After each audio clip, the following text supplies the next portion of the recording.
নির্যাতন করে আইন ছাড়া হইব না ওই জায়গায় মনে করেন ভালো কিছু করতে পারি না যে ওই আমার এভাবে মারধর করে আমার জায়গা জায়গা মারের জায়গাতে মাথায় মনে করেন ঘুষাতে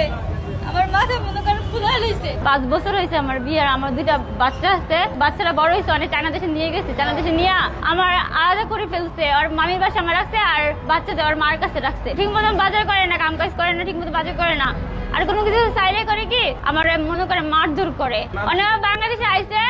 অনেক মনে করেন আমার থেকে যাইতেছে আমার আব্বুর কাছে দিয়া প্রায় 5 বছর আগে বাংলাদেশে এসে ওই নারীকে বিয়ে করেন চীনা তরুণ। সংসারে রয়েছে 2টি সন্তান। বাংলাদেশি স্ত্রীর সাথে ঘটনাস্থলে ছিলেন তার বাবা। মানে লোভ দেখিয়া 2টা বলা আমার সুন্দর এরা রাইয়া অনেক মাইয়ারে বানাই দিব মাইয়া দিব না খাও খরচ দিব না আমি আমার বলে যেতে তাই যাইব না বলবে মাইয়া লগে যাইব না